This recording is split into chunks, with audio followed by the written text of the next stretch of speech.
오늘의 증시 브리핑 시작하겠습니다. 오늘 또 시장이 올라갔는데 우선 이제 해외 쪽에서 넘어온 재료가 괜찮았죠. 그러니까 미국의 고용 관련된 데이터가 예상했던 것보다 좀 낮게 나오면서 임금 상승률이 떨어진다. 그럼 인플레이션이 진정될 수 있겠구나. 이런 기대감을 자극을 했고, 그게 또 이제 채권 금리 달러 인덱스 떨어뜨리면서 나스닥 시장이 하루 만에 다시 또 200일선을 회복하는 그런 모습을 좀 보였죠. 그러면서 우리나라에서도 코스닥 시장이 되게 강하게 움직였는데 코스닥 지수가 750을 돌파했잖아요. 750 돌파한 거는 작년도 9월 이후에 처음이었거든요. 그래서 뭐 코스피도 코스피지만 코스닥 시장이 상당히 좀 강하게 선전을 하는 그런 모습을 좀 보였던 하루였습니다. 그리고 삼성전자가 오늘 의미 있는 어떤 방어가 나왔는데 어제 오늘 잘 보면 6만 1,000원에서 되게 잘 버텨냈잖아요. 근데 이 6만 1,000원이 왜 중요한 단가였냐면 삼성전자를 1월 이후에 외국인 투자들이 그러니까 어제까지 한 2조 2천억 정도 매수를 했었는데 평균 매수가가 6만 1,000원이었어요. 그러니까 평균 매수가 밑으로 내려간다라는 거는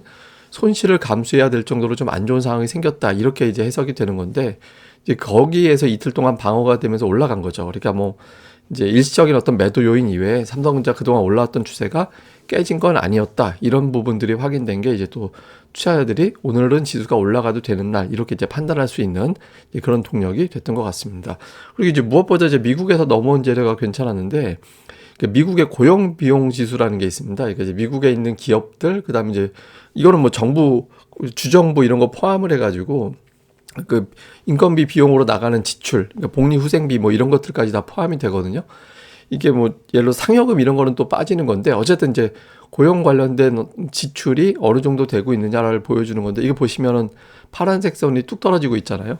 지금 계속해서 이거 분기마다 통계내는 겁니다. 근데 전 분기에 1.2%였는데 이번 분기에는 1.0%, 지난 분기에는 그러니까 이제 상승률이 떨어지고 있다라는 거는 임금 상승률이 그만큼 둔화되고 있다라는 거거든요. 그래서 미국의 인플레이션이 진정되고 있는 거 아닌가 이런 기대감을 자극을 했습니다. 그리고 이제 이건 약간 뭐 재미삼아 보는 건데 이게 이런 통계도 있더라고요.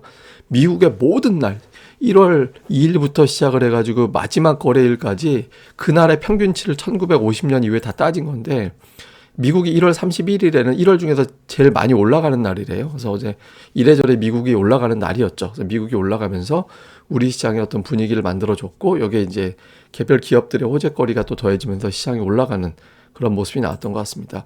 그리고 시장에 영향을 주는 이제 주요 뉴스들을 보면 사실 오늘 올라가기가 어렵지 않을까라고 보는 시각이 분명히 있었잖아요. 왜냐하면 이제 예를 들면 JP모건에서 오늘 무슨 얘기를 했냐면 파월은 강경하게 말을 할 거다. 인플레이션 아직 둔화되지 않았다.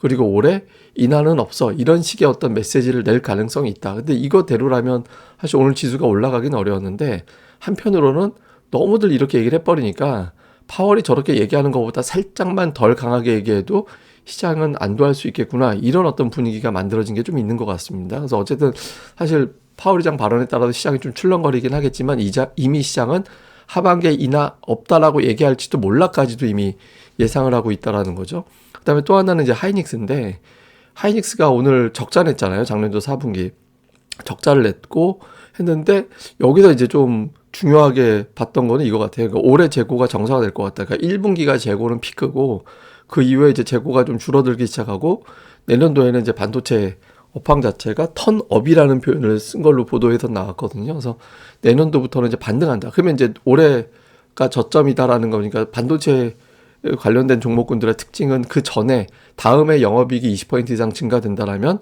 올해 아주 강세를 보이는 특성이 있잖아요. 그래서 이 부분이 시장을 또 끌어올렸던 것 같습니다.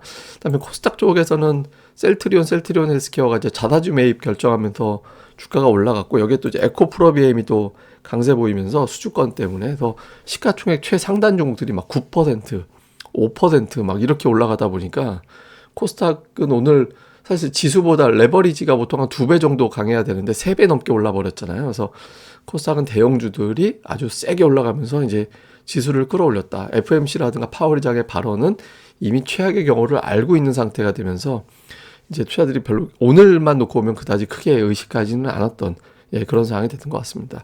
그다음에 이제 수급에서는 외국인들 오늘도 또 동시효과에 또 많이 들어와갖고 이제 수급이 좀 달라졌는데 외국인 투자들이 이틀 정도 좀 주춤하다가 하루는 매수를 줄이고 어제 같은 경우는 이제 매도로 대규모로 나와서 외국인들이 2월 결제 기준으로 2월 들어서 좀 바뀌는 건가 생각을 했었는데 다행히 이제 매수로 들어와 줬죠. 근데 막판에 이제 선물을 이거 보여지는 것보다 숫자가 더 줄어들어 있는데 어쨌든 선물을 좀 줄여서 오늘 상승이 조금 오버한 것 같다라는 점도 외국인들은 좀 생각한 것 같아요. 근데 어쨌든 특징이고 특히 코스닥을 최근에 6일 중에서 5일 매수하고 있거든요.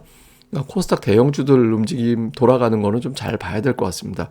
그리고 종목들별로 보니 그러니까 외국인들은 하이닉스가 순매수 1위로 올라왔고요. 삼성전자는 뭐 안 팔았다 정도죠. 어제 4천억 넘게 팔았는데 오늘은 팔지는 않았고 그 외에는 이제 시가총액 상위 보면 비교적 고르게 다 담아냈죠. 일부 종목, 뭐 LG화학이라든가 이런 게 이제 왼쪽에 가 있긴 하지만 시가총액 상위를 고르게 담아냈고 기관 같은 경우는 이제 삼성 SDI, SK이노베이션 뭐 약간 이제 그 옛날 말로 치면 뭐 옐로우칩 같은 그러니까 물론 이제 삼성 SDI는 시가총액 최상단이긴 하지만 이제 그거보다 조금 체급이 덜한 종목군들 중심으로 선별적인 매수를 하는 그런 모습이었고요. 다음에 코스닥 쪽에서 외국인들은 이제 2차 전지, 2차 전지에 완전히 집중을 하는 그러니까 최근에 이제 왔다 갔다 했었는데 이제 이쪽에 좀 오늘 같은 경우는 집중을 했고 로봇 관련주가 약간 매도 쪽으로 좀 들어가 있는 로봇이 좀 매도 쪽으로 들어갔거든요. 약간 이제 포트의 이동이 나타나고 있는 건가? 그러니까 이렇게 이제 보여지는 측면이 있고 다음에 이제 기관 투자들 같은 경우도 역시 순매수 1위는 에코프로비엠. 그 다음에 이제 동진세미캠을 최근에 투신권에서 계속 매수했었거든요. 근데 최근에 열심히 매수하더니 이제 이번 주 들어서는 시세가 확 올라가는 그런 형태가 나오고 있죠. 그래서 외국 기관의 매수 누적되는 종목군들은 이제 계속해서 모니터링을 수시로 좀 해볼 필요가 있는 것 같습니다. 자, 이슈를 정리해 보면 그 FMC 회의인데 파월이 이제 인하 없다라고 못 박을까? 사실 단정적으로 이렇게 얘기하지는 않을 거예요. 뭐 상황에 따라 어떻게 하되 지금 너무 시장의 기대는 섣부르다 이 정도의 표현 나오지 않을까 싶긴 한데 어쨌든 파월의 발언은 제가 보기에는 한 이틀 3일 정도면은 약발은 끝난다고 봐요. 호재가 됐든 악재가 됐든. 왜냐하면 생각을 해보면 이제 금리 인상 남은 거 0.25밖에 없어요. 그리고 금리 인하 얘기 나온다고 하더라도 하든 안 하든 한다라고 쳐도 11월이나 12월이잖아요. 그러니까 금리 인하 한다고 쳐도 연말에 한 번 0.25 정도거든요. 그러니까 0.25 가지고 시장이 되게 막 예민하지는 않을 거예요. 그러니까 어차피 투자들은 11월에 0.25 하나 내년 1월에 0.25 하나 똑같다고 생각할 거거든요. 그래서 파월 의장의 발언 자체에 대해서는 하루 이틀 정도 또는 길어봐 2, 3일 그 정도의 영향을 받고 좀 지나갈 가능성이 높습니다. 근데 어쨌든 단기적으로 좀 출렁거리는 재료는 되겠죠. 어쨌든 기본적으로. 그 다음에 또 하나는 미국 시장의 막판 움직임. 이게 이제 기술주, 불확실성 제거로 봐서 기술주를 볼 거냐 아니면은 이제 금리에 대해서 좀 반응을 하면서 가치주들 쪽이 반응을 하고 그러니까 좀 성장주 쪽으로 좀 빠지는 그런 형태가 나올 거냐. 그러니까 미국에서 어느 쪽에 프레임이 맞춰질 건지 이게 좀 중요하고요. 다음 이제 외국인들이 일단 첫 거래를 오늘 매수로 출발했거든요. 근데 이전하고는 달리 장중 내내 시원찮게 매매하다가 동시효과에 점프시키는 그런 패턴이 좀 최근에 좀 반복되고 있잖아요. 그래서 외국인들이 아예 그냥 대놓고 매수하는 그러니까 지금은 많이도 필요 없고 한 3천억 정도만 매일 데일리로 들어와 주면 지수가 좀 괜찮게 갈 수 있거든요. 그래서 요 구도가 나오는지. 그다음에 오늘 뭐 2차 전지 뭐 통신 장비 이런 종목군들이 움직이긴 했는데 뭐 사실 상승 종목이 조금 더 많았던 날이라 특징주라고 이제 표현하기는 조금 어중간한 것 같습니다.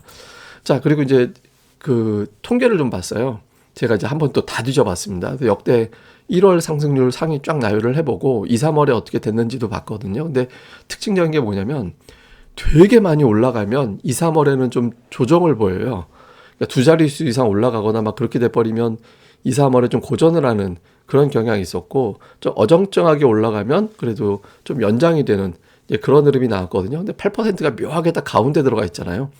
그러니까 7%대 올라갔을 때는 둘 다 이제 2월에 올라갔는데 8%대는 좀 어정쩡하게 양쪽에 가운데 껴있는 상태라서 좀 상황을 좀 봐야겠죠. 근데 어쨌든 대략적으로 본다라면 1월에 되게 세게 가는 해에는 이제 2월에는 조금 고전을 했다. 근데 이제 엄청나게 올라가는 게 아니라면 2월에 또 엄청나게 하락하거나 그러지는 않았다. 그래서 뭐 2, 3월은 1월보다는 덜한, 좀 덜 재미있는 그런 형태. 그 대신 이제 또 ADR도 높고 하니까 차별화 장세가 이어질 가능성이 높다. 이렇게 이제 보시면은 될 것 같습니다. 그리고 2월 증시에 대해서는 제가 어제 이제 유튜브 방송에서 실시간 방송을 했잖아요. 그러니까 실시간 방송 보시면 제가 화요 증시 뒷담화에서 이제 2월 증시 전망, 그래서 코멘트 제가 해놓은 게 있거든요. 요거 보시면 좀 도움이 될 겁니다. 그래서 이제 올려진 거 방송 많이 봐주시면 좋을 것 같습니다. 예, 그리고 이제 고릴라 리서치도 많이들 좀 봐주시고요. 여기 자료들 뭐 이제 컨콜 데이터도 좀 올려달라고 하셔가지고 제가 이제 눈에 띄는 대로 컨콜 자료 이런 것들도 계속 올려드릴 거고, 그 독립 리서치 여기 가입하시면 뭐 이런 보고서 저희가 이제 기업 분석하는 자체 보고서를 해드려요. 또 기업 가치가 뭐 어떤지 뭐 이런 것들부터 해가지고 여러 가지 어떤 회사의 기본적인 개념, 그다음에 평가, 지금이 저평가인지 아닌지 이런 거를 좀 올려드리거든요. 그래서 여기 2월 가입 안내가 올려져 있으니까 고릴라 리서치 검색해 주시고 많이 또 관심 또 부탁드리도록 하겠습니다. 예, 그럼 또 오늘 하루 잘 보내시고요. 저는 또 다음에 뵙겠습니다. 그리고 이 방송 구독하기, 그리고 무엇보다 좀 좋아요 꼭 좀 알고리즘에 많이 노출되게 좋아요도 꼭 부탁드립니다. 감사합니다.